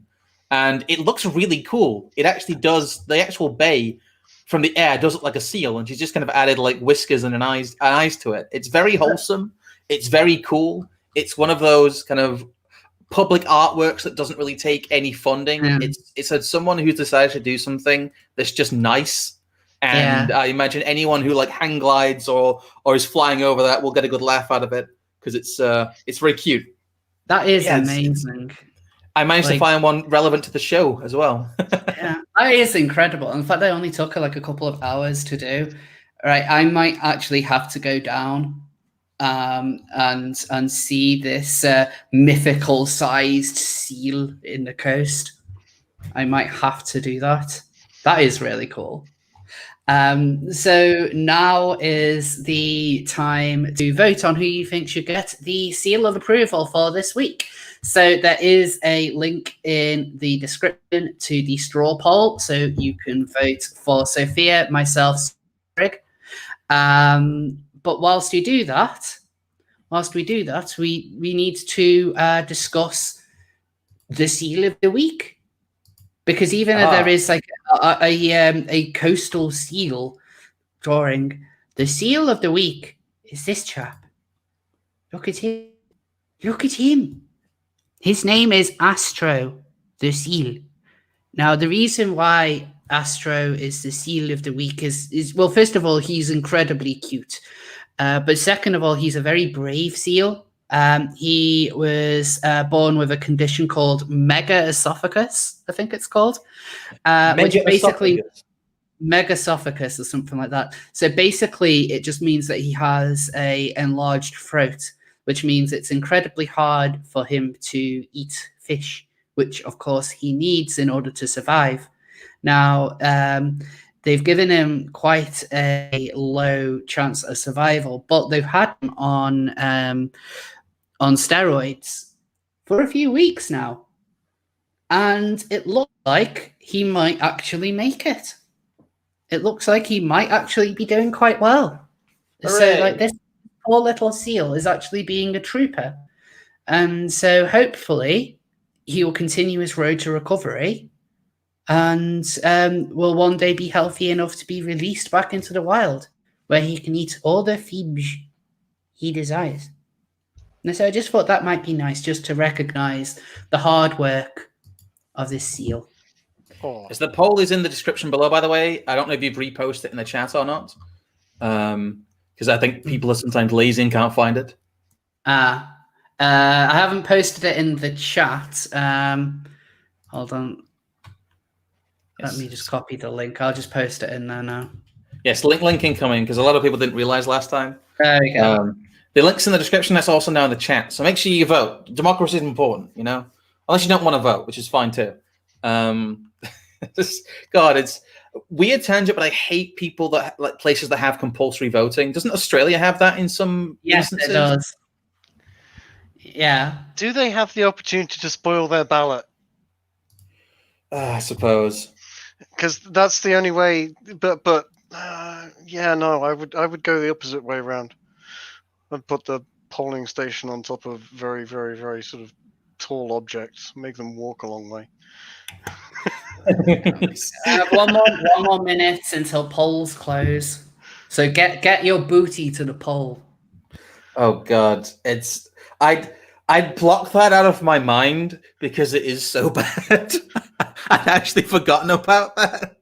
Some things you just have to remove from your memory bank because they're so egregiously awful. Okay, and so now it is time. It is time for the results. So can we have a drum roll? Oh, I don't have two hands. There we go. There we go. And the winner of Seal of Approval this week, with the triple seal, it's Sophia. She's done it. That's my third one. She did it. The triple seal. You got the triple, the fabled triple seal of approval. I look forward to quadruple seal. You're gonna go for like your seal streak. Yeah. Yes, as many seals as you can in a row. So well done. And thanks for having me on. Thanks for everyone for tuning in. Before we go, does anyone have anything that they would like to shill? I do, as always. If you like my content, you can find, or I guess if you haven't seen it, you don't know if you like it, but you can find me on YouTube under Sophia Narwitz, Twitter under SophNar0747. I also have been streaming on Twitch a whole lot, so you can find me on Twitch also under SophNar0747. I have videos. We talked about the trans murder rate. I did a huge research piece earlier this year. I have a video on it, very well made. I recommend checking that out. And we also talked about arcane drama. I have a video from 2 weeks ago about that. So watch it, enjoy, or don't. I don't know. And Scrump, do you have anything to show besides your Discord? Well, most of my Discord, as always, I think you have an active link still from your previous video. You can probably drop in the description, because I made that a limitless link. If I get invaded, I tend to just spot it with the Discord backend, so I'm not too cautious about that. But apart from that, no, not really. I've been trying to make my own videos, but without much success. I've been kind of busy recently, trying to find my own work, as everyone has been recently with the unemployment because of all the lockdown stuff. But no, I have a Parler. I'm not a big fan of Parler, to be honest. I'm considering stopping using it at some point. But for now, I do still post on Parler pretty much every day. I'm just Parler/profile/ScrumpMonkey. Unfortunately, you have to have a Parler account to see that. And I don't like Parler's terms of service. So I understand if people don't want to sign up for Parler. So I'm kind of shilling, but also not shilling. Apart from that, no, you can check me out. I have a few episodes of Dumping with Scrumpax. We've recorded quite a lot recently, but Dev is yet to edit them because he's a busy boy. But if you want to check out the Short Fight Attaku channel, again on YouTube, most of you might know who SFO is, but I do the Dumping with Scrump show if you've not seen that. And we do have 2 more episodes that will be coming out soon. So, we actually have content for once. We had one come out about the Portland riots with someone who was there on the ground. And some nice first-hand interview and analysis there. And we'll have one coming up. I think the one coming up about anime. We're doing an anime episode, completely unrelated to the rest of the news. And we have one that's going to come out about an incident at Stanford a couple of years ago from kind of the victim of the cancel mob's perspective. Just tune in for those. That's my shilling. And I guess it's time for you to chill, Trigger, if you got anything to chill. Anything to chill. The only thing I can think of I've got to chill really is watch Wizards in Space. That's all I've done recently online. It's fun. If you type that into YouTube, you will find it. And it's basically the first season is me being shouted at by an Irish woman a lot for being a degenerate. It's actually kind of fun. And there's a story there in the background somewhere. But that's really all I've done and all I can show for. So give that a watch. Just before we go, just seen this pop up, just going to go back to the lockdown conversation. Apparently ministers are being pressured to tell students that they have to stay at uni over Christmas and can't go back to their families. Jesus. Merry Christmas, everyone. Fucking hell. The only thing I've really got to shill is I have been working all day today on a new video, which should actually be out in the next couple of days. There was a new Trans Stupid out yesterday. If you haven't already checked that out, please do so.